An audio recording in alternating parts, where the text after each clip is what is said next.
বঙ্গবন্ধু টানেলের দ্বিতীয় সুড়ঙ্গের খনন কাজ শেষ। আগামী বছরের মধ্যে শুরু হবে যান চলাচল, পাল্টে যাবে দক্ষিণ চট্টগ্রামের চিত্র।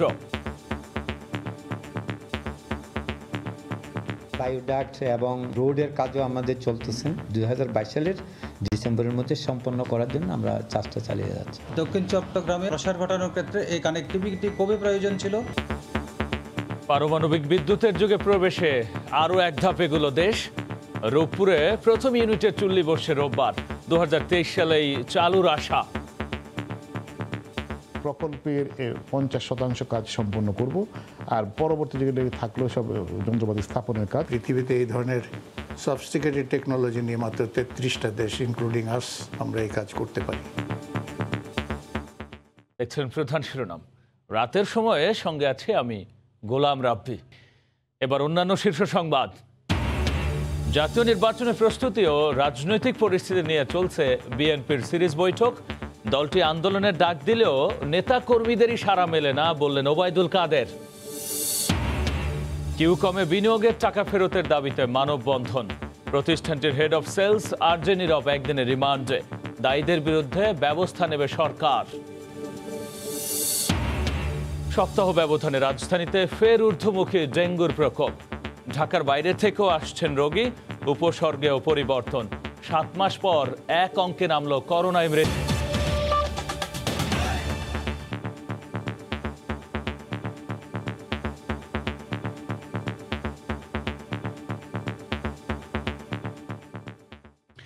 চট্টগ্রামে কর্ণফুলী নদীর নিচ দিয়ে বঙ্গবন্ধু টানেলে দ্বিতীয় সুড়ঙ্গের খনন কাজ শেষ হয়েছে।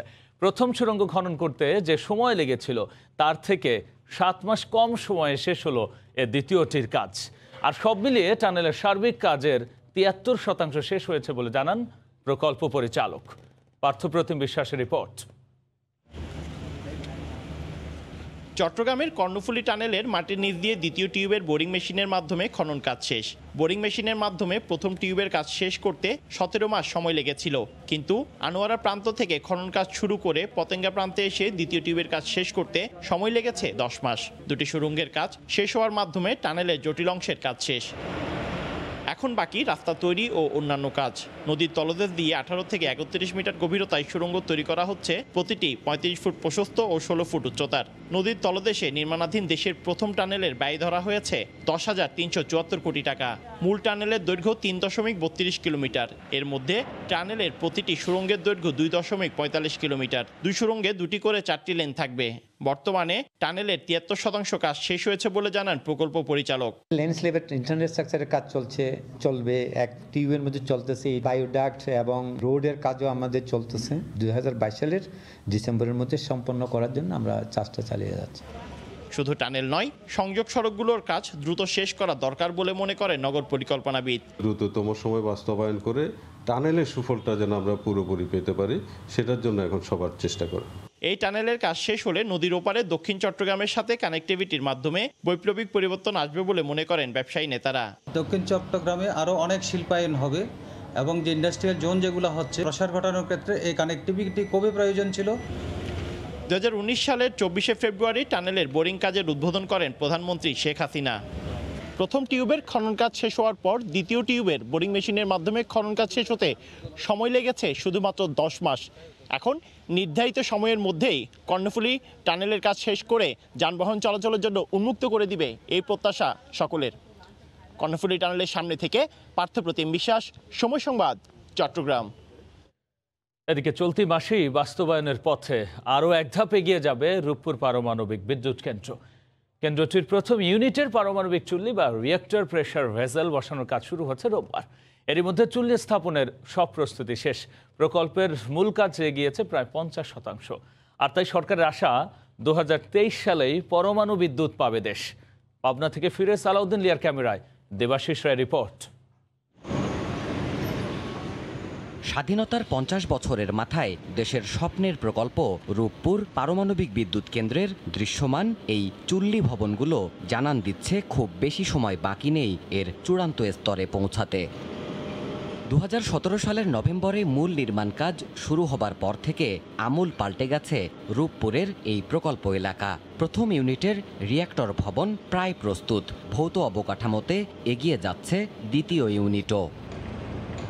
পরমাণু বিদ্যুৎ কেন্দ্রে যে যন্ত্রে নিউক্লিয়ার ফুয়েল বা ইউরেনিয়াম থেকে বিদ্যুৎ উৎপাদন করা হবে তার মূল কাঠামোকে বলা হয় রিঅ্যাক্টর প্রেসার ভেসেল বা পরমাণু চুল্লি।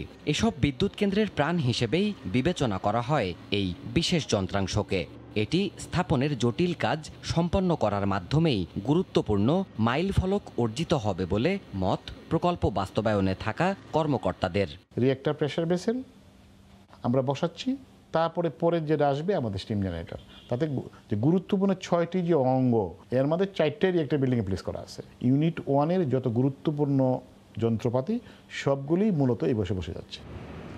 রাশিয়ার রাষ্ট্রায়ত্ত পরমাণু সংস্থা রোসাটমের কারিগরি তত্ত্বাবধান ও নকশায় এখানে ব্যবহার করা হবে পরমাণু প্রযুক্তির সবশেষ সংস্করণ VVER 1200 টাইপের 2টি রিঅ্যাক্টর।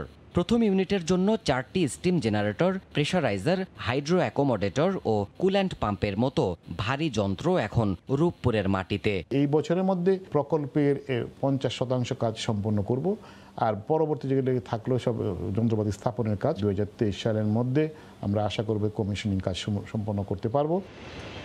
রোববার প্রধানমন্ত্রী শেখ হাসিনা ঢাকা থেকে ভিডিও কনফারেন্সে এই প্রকল্পে চুল্লি স্থাপনের কর্মযজ্ঞ উদ্বোধন করার কথা রয়েছে। বিজ্ঞানমন্ত্রী জানাচ্ছেন, প্রযুক্তি ও নিরাপত্তায় কোনো আপোষ করছে না বাংলাদেশ। পৃথিবীতে এই ধরনের সফিস্টিকেটেড টেকনোলজি নিয়ে মাত্র 33টা দেশ ইনক্লুডিং আস আমরা এই কাজ করতে পারি। মোর সেফের শেষ যেটা লাইসেন্স পেয়েছে সেটাই কিন্তু আমরা নিচ্ছি। রিঅ্যাক্টর প্রেসার ভেসেল ইনস্টলেশনের মাধ্যমে পরমাণু স্থাপনা নির্মাণের সাফল্য ধারায় নতুন মাইলফলক অতিক্রম করতে যাচ্ছে দেশ। এই পুরো প্ল্যান্টটি চালু হলে বছরে অন্তত 6 কোটি মানুষ নিরবচ্ছিন্ন বিদ্যুৎ যেমন পাবেন, ঠিক তেমনিভাবে পরমাণু শক্তির শান্তিপূর্ণ ব্যবহারে বাংলাদেশ বিশ্বে অধিষ্ঠিত হবে সম্মান ও সক্ষমতার নতুন স্তরে। দেবাশিস রায়, সময় সংবাদ, Rooppur nuclear power plant, Ishwardi, Pabna. জাতীয় নির্বাচনের প্রস্তুতি ও রাজনৈতিক পরিস্থিতি নিয়ে বিএনপির সিরিজ বৈঠক চলছে। 20 দলীয় জোটের সম্প্রসারণ, সংস্কার সহ নানা ইস্যুতে মতামত জানতে বিভিন্ন পেশাজীবী সংগঠনের নেতৃবৃন্দের সঙ্গে রুদ্ধদ্বার বৈঠক করেছে বিএনপির হাইকমান্ড। বিকেল 4টায় দলের চেয়ারপারসনের গুলশান কার্যালয়ে এই বৈঠক শুরু হয়। আর এতে অংশ নেন সাংবাদিক, আইনজীবী, চিকিৎসক, স্থপতি সহ বিভিন্ন পেশাজীবী সংগঠনের নেতারা। যেখানে নির্বাচনকালীন নির্দলীয় সরকার ও নিরপেক্ষ নির্বাচন কমিশন গঠনের দাবিতে আগামী আন্দোলনের কর্মপরিকল্পনা কি হবে সে বিষয়ে মতামত নেওয়া হয় তাদের কাছ থেকে। এছাড়াও দ্বাদশ সংসদ নির্বাচনকে সামনে রেখে ডান বাম সহ সমমনা বিভিন্ন রাজনৈতিক দলের সঙ্গে জোট সম্প্রসারণ ও বর্তমান 20 দলীয় জোট নিয়ে কি ভাবনা পেশাজীবীদের তাও উঠে আসে আজকের আলোচনায়। একই ইস্যুতে গত মাসে 2 দফায় 6 দিন করে দলের বিভিন্ন স্তরের নেতাদের সঙ্গে সিরিজ বৈঠক করে বিএনপি। তারই ধারাবাহিকতায় চলতি সপ্তাহে তৃতীয়বারের মতো 2 দিন বৈঠক করবে দলটির হাইকমান্ড। এদিকে 13 বছরে বিএনপি বহুবার আন্দোলনের ডাক দিল, জনগণ তো দূরের কথা, দলটির নেতাকর্মীরাই সাড়া দেননি বলে মন্তব্য করেছেন আওয়ামী লীগের সাধারণ সম্পাদক ওবায়দুল কাদের। সকালে নিজ বাসভবনে ব্রিফিংয়ে তিনি এমন মন্তব্য করেন। বিএনপি মহাসচিব আবারও গণ আন্দোলনের আহ্বান জানিয়েছেন। জনগণ এখন তাদের এই আহ্বান শুনলে হাসে। গত 13 বছরে বিএনপি বহুবার গণ আন্দোলনের হাঁক ডাক দিয়েছে। গত 13 বছরে তারা রাজপথে একটি উল্লেখযোগ্য মিছিলও করতে পারেনি। এবারকার মনোনয়নের ব্যাপারে দলীয় প্রধান অত্যন্ত কঠোর অবস্থান নিয়েছেন। কিছু কিছু জায়গায় যারা অনিয়ম করে প্রার্থী তালিকা পাঠাচ্ছেন তাদের ব্যাপারে খোঁজখবর নেওয়া হচ্ছে, তাদেরকেও শাস্তির আওতায় আনা হচ্ছে।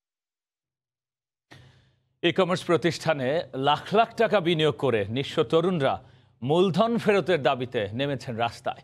বিকেলে রাজধানীর শাহবাগে কিউকম প্রতিষ্ঠানের কাছে পাওনা টাকা ফেরত চেয়ে মানববন্ধন করেন গ্রাহকরা। সরকারের নির্ধারিত গেটওয়ের মাধ্যমে ই কমার্সের টাকা পরিশোধ করেও এখন সে টাকাও ফেরত পাচ্ছে না বলে অভিযোগ তাদের।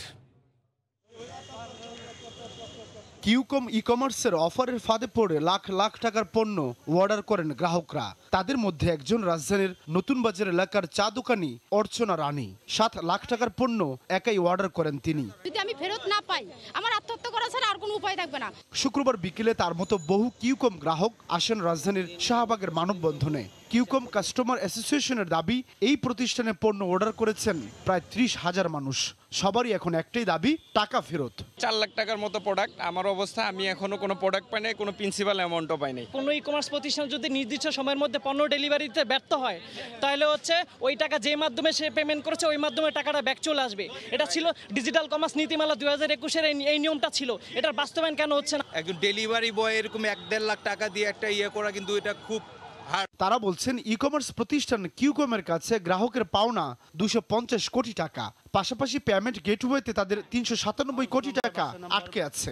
ফস্টার গেটওয়ের মাধ্যমে টাকাটা পেমেন্ট করেছিলাম, তো আমাদের সমস্ত টাকাটা ফস্টার গেটওয়ের মাধ্যমের কাছে টাকাটা আছে। যেভাবে ভেবেছিলাম যে আমরা গ্রাহকরা এখানে সুরক্ষিত আছি, তো কিন্তু ফস্টারের এবং প্লাস যে এসকো সিস্টেমের কারণে আমরা কিন্তু গ্রাহকরা টাকা পাচ্ছি না। প্রতারণা ও অর্থ আত্মসাতের অভিযোগে গত রোববার রাজধানীর ধানমন্ডি থেকে কিউকমের সিইও মোহাম্মদ রিপন মিয়াকে গ্রেফতার করে ডিবি পুলিশ। সাদাত রহমতুল্লাহ, সময় সংবাদ, ঢাকা। এদিকে প্রতারণার অভিযোগে ই কমার্স প্রতিষ্ঠান কিউকমের head of sales Humayun Kabir নীরব ওরফে আরজে নীরবকে একদিনের রিমান্ড দিয়েছেন আদালত। দুপুরে তাকে ঢাকা মুখ্য মহানগর হাকিম আদালতে তোলা হয়। এ সময় মামলার তদন্ত কর্মকর্তা পুলিশের উপপরিদর্শক রুহুল আমিন নীরবের 5 দিনের রিমান্ড আবেদন করেন। শুনানি শেষে ঢাকা মেট্রোপলিটন ম্যাজিস্ট্রেট বেগম মাহমুদা আক্তার একদিনের রিমান্ড মঞ্জুর করেন। বৃহস্পতিবার রাতে তেজগাঁও শিল্পাঞ্চল থানায় এক ভুক্তভোগী এ মামলা করেন। এ মামলায় ভোরে রাজধানীর আদাবর এলাকা থেকে আরজে নীরবকে গ্রেফতার করা হয়।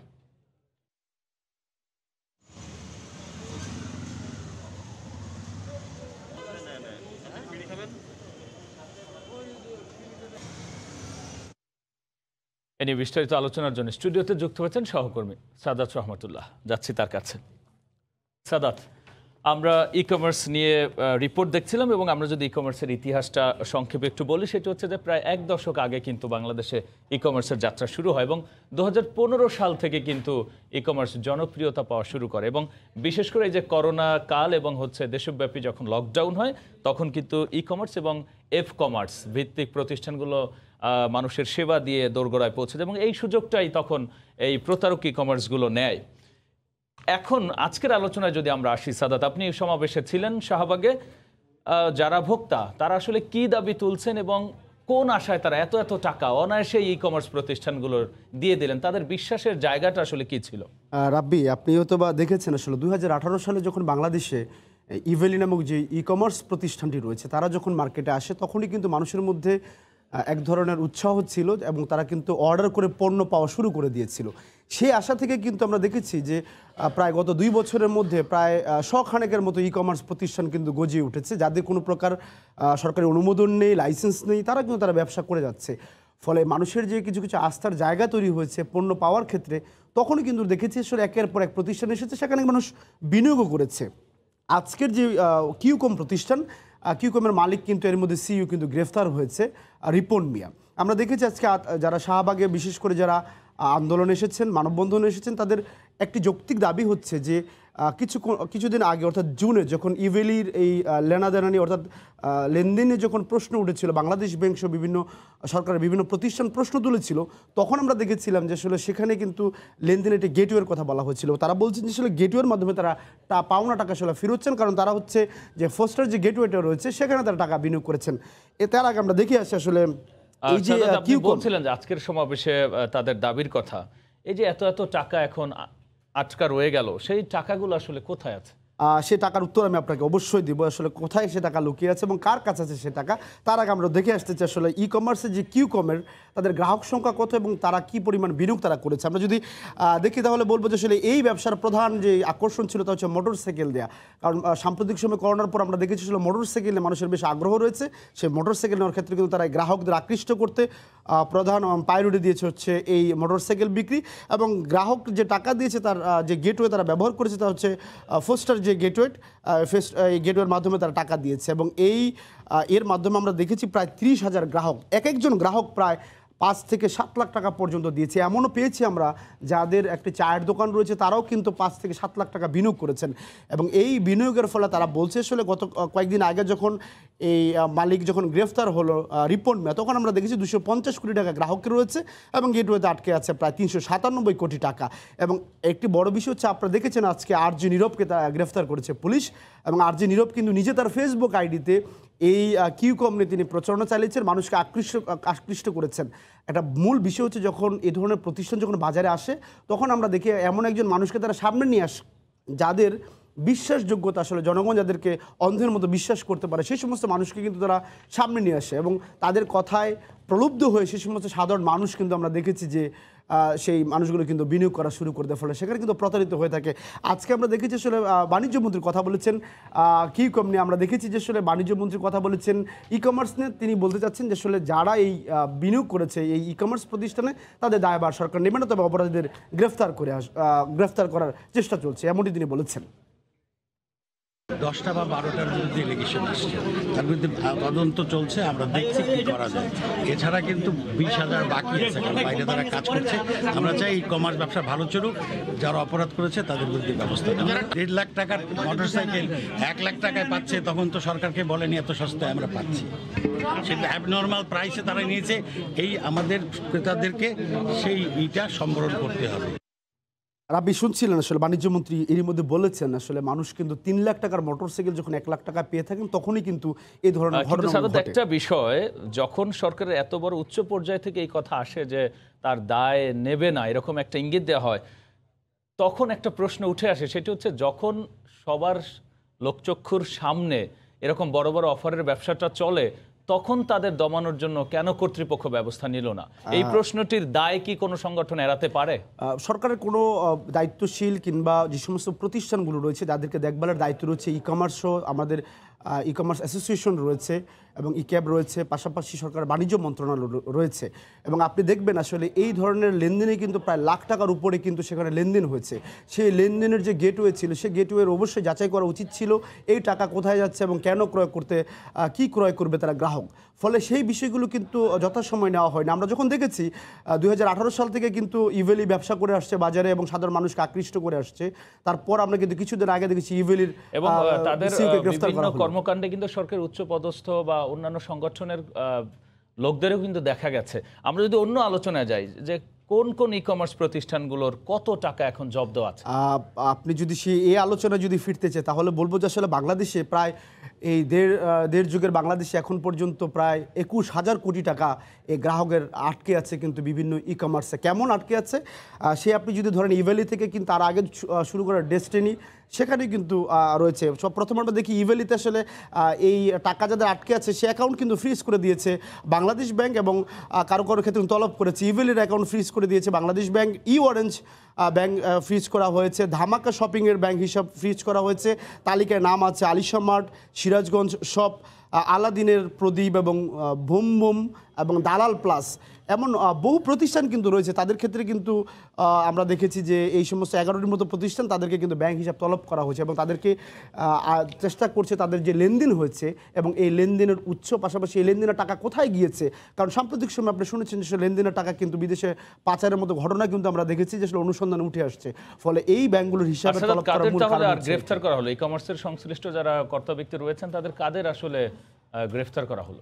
এখন পর্যন্ত আমরা দেখেছি আসলে এখন পর্যন্ত ইভেলির রাসেল মেয়া রয়েছেন, আসলে রাসেল এবং তার স্ত্রী রয়েছেন শামিমা নাসরিন রয়েছেন, এবং ই অরেঞ্জের সিও সোনিয়া মেহজাবিন রয়েছেন, স্বামী রয়েছেন। তার সাথে সাথে আমরা দেখেছি আসলে প্রথম বনানী থানার ওসি তদন্ত সোহেল রানা, তিনি ভারত থেকে গ্রেফতার হয়েছিলেন, তিনি টাকা পাচার করে নিয়ে যাচ্ছিলেন এমন সংবাদ ছিল। পাশাপাশি আমরা দেখেছি ছিল নিরাপদ.com-এর সিইও কিউকমের সিইও রিপন মিয়া রয়েছে, এবং 24ticket.com পরিচালক রাকিবুল হাসান, তাকেও কিন্তু গ্রেফতার করা হয়েছে। সংক্ষেপে শেষে যদি আলোচনায় আসে যে মন্ত্রী মহোদয় বললেন যে টাকা পাওয়ার সম্ভাবনার শঙ্কার কথা, একই সাথে আবার অন্য পাশে কিন্তু আন্দোলন সংগ্রাম ভোক্তারা করছেন, সেক্ষেত্রে সামগ্রিক পরিস্থিতি কোন দিকে যাচ্ছে? খুব সহজে কি টাকা পাওয়া যাবে বা পাবেন ভোক্তারা? খুব আশার বাণী হচ্ছে, আসলে আপনাকে শোনাতে পারছি না। আসলে বাংলাদেশের যে বিগত সময়গুলোতে যদি দেখেন, ডেস্টিনি থেকে শুরু করে সবাই কিন্তু আমরা দেখেছি আসলে টাকা পাওয়ার ব্যাপারে কিন্তু দীর্ঘ লম্বা শত্রুতা রয়েছে এবং যুবকই কিন্তু এখন পর্যন্ত টাকা পায়নি। সেক্ষেত্রে ইভেলি কিন্তু শুরু করে অরেঞ্জ এবং যারাই কিন্তু বিনিয়োগ করেছেন অনলাইনে বা কমার্স সাইডে, তাদেরকে কিন্তু সহসে টাকা পাওয়ার কোনো সুযোগ নেই, কারণ সরকার একটি দীর্ঘমেয়াদী এই প্রক্রিয়াকে সমাধান করার জন্য আগাচ্ছে। কবে নাগাদ সে টাকা পায় সেটি এখনই বলা যাচ্ছে না। রাব্বি, সাদাত, আলোচনায় অংশ নেওয়ার জন্য আপনাকে ধন্যবাদ। আবার ঊর্ধ্বমুখী ডেঙ্গুর প্রকোপ। রাজধানীতে সপ্তাহ খানেকে রোগীর সংখ্যা কিছুটা কমার দিকে থাকলেও গত দুদিন আবারও আক্রান্ত হয়ে হাসপাতালে ভর্তি হয়েছেন 2 শতাধিক ব্যক্তি। বিশেষজ্ঞদের আশঙ্কা, বৃষ্টি অব্যাহত থাকায় অক্টোবর মাস জুড়েই থাকতে পারে এডিসের বিস্তার। ফারুক ভিয়া রবিনের রিপোর্টে বিস্তারিত।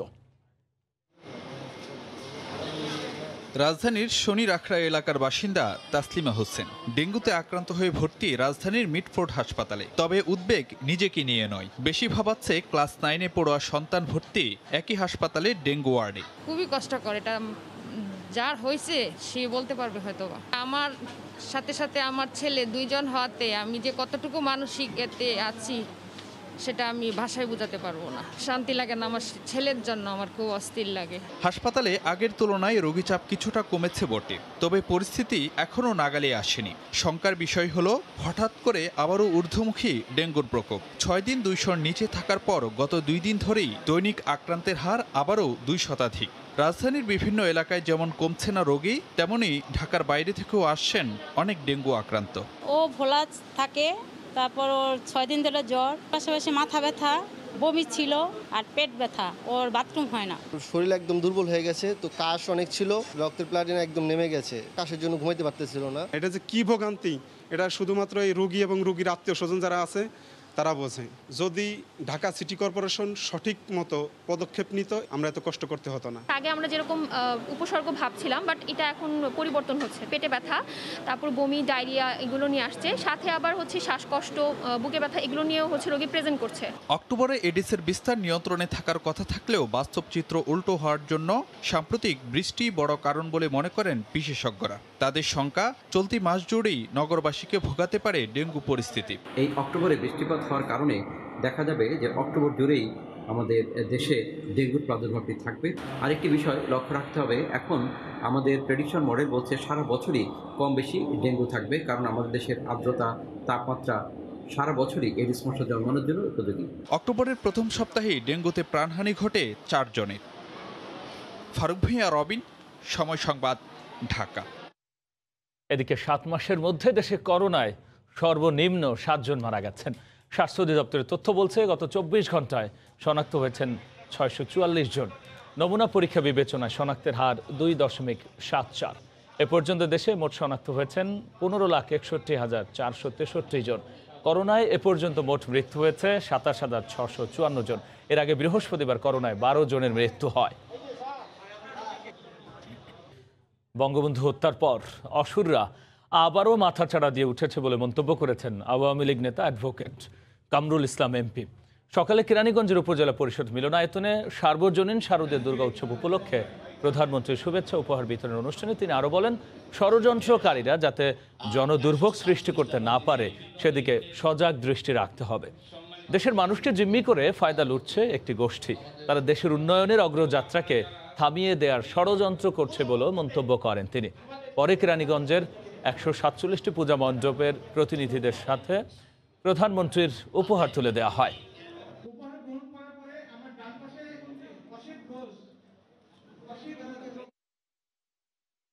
৭৫-এ জাতির জনক বঙ্গবন্ধুকে নির্মমভাবে হত্যা করার পর আবার সেই অসুরেরা মাথাচাড়া দিয়ে উঠেছে। অসুরেরা বাংলাদেশের রাজনীতিতে যাতে অশান্তি সৃষ্টি করতে না পারে, সন্ত্রাস সৃষ্টি না করতে পারে, জনদুর্ভোগ সৃষ্টি যাতে না করতে পারে, তার জন্য আমাদেরকে সজাগ থাকতে হবে। যারা ফ্যাসিবাদী সরকার কায়েম করেছিল বাংলাদেশে 2001 থেকে 2006 পর্যন্ত, তাদের যাতে নির্মূল হয়, আমরা সেই মানুষরূপে ওষুধের বিনাশ করব। সততা ও নিষ্ঠায় জাতীয় পার্টির প্রয়াত মহাসচিব জিয়াউদ্দিন বাবলু সবসময় নেতাকর্মীদের কাছে খুবই জনপ্রিয় একজন নেতা ছিলেন বলে জানিয়েছেন দলের চেয়ারম্যান GM কাদের। বিকেলে রাজধানীর ডিপ্লোমা ইঞ্জিনিয়ার্স মিলনায়তনে জাতীয় পার্টির সদ্য প্রয়াত মহাসচিব জিয়াউদ্দিন আহমেদ বাবলুর স্মরণ সভায় তিনি কথা বলেন। বক্তারা বলেন, বাবলু শুধু একজন সুনাগরিকই ছিলেন না, তিনি একজন জননন্দিত রাজনীতিবিদ হিসেবেও দেশের মানুষের কাছে পরিচিত মুখ ছিলেন। স্মরণ সভায় দলটির প্রেসিডিয়াম ও দলটির সিনিয়র নেতারা উপস্থিত ছিলেন।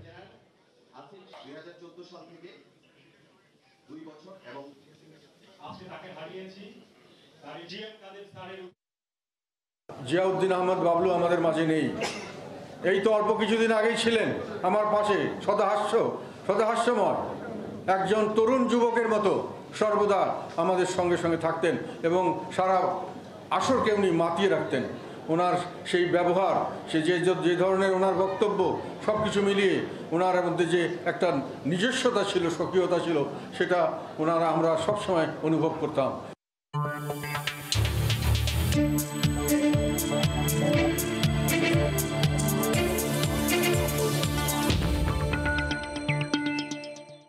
নিত্যপণ্যের বাজারে যেন চলছে দাম বাড়ার প্রতিযোগিতা।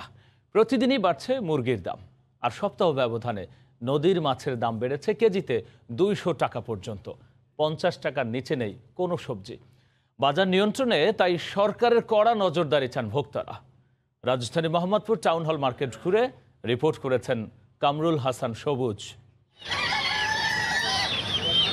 প্রায় 1.5 মাস ধরে লাগাতার বাড়ছে সোনালী ও ব্রয়লার মুরগির দাম, যেন দাম বাড়ার লাগামহীন গতি রাজধানীর মুরগির বাজারে। সপ্তাহখানেক ধরে এই তালিকায় দেশি মুরগিও। বিক্রেতাদের দাবি, যে হারে চাহিদা বেড়েছে তার ধারে কাছেও নেই সরবরাহ। বর্তমানে অনুষ্ঠানগুলো করার কারণে যেমন অর্ডার বেশি পড়তেছে, যেমন অর্ডার পড়তেছে তেমন পরিমাণ মাল মানুষের পাইতেছেন। সোনালী মুরগির দাম বাড়াতে দেশি মুরগির দামটা একটু বাইরে গেছে। একটা তো ছিল 165, 60, এখন 175, 70 এরকম বেচতেছে। খাইতে হবে, আপনার ফ্যামিলি বাঁচাইতে হবে, এটা তো কিছু করার নেই ভাই, আমরা তো অসহায় পাবলিক। দেশের নদ নদীতে ইলিশ সহ সব ধরনের মাছ ধরার উপর 22 দিনের নিষেধাজ্ঞা চলছে, আর এতেই বাজারে কমেছে মাছের সরবরাহ, যার প্রভাব পড়েছে দামে। ইলিশ মাছটা চালু হয়ে গেলে আবার আমরা কমে যাব। নদীর মাছের দাম অনেক বাড়ছে, 100-200 টাকা কেজিতে বাড়ছে। অন্যান্য মাছের কেজিতে 20-30 টাকা বাড়ছে। দাম বাড়তি হলে তো কষ্ট হয়।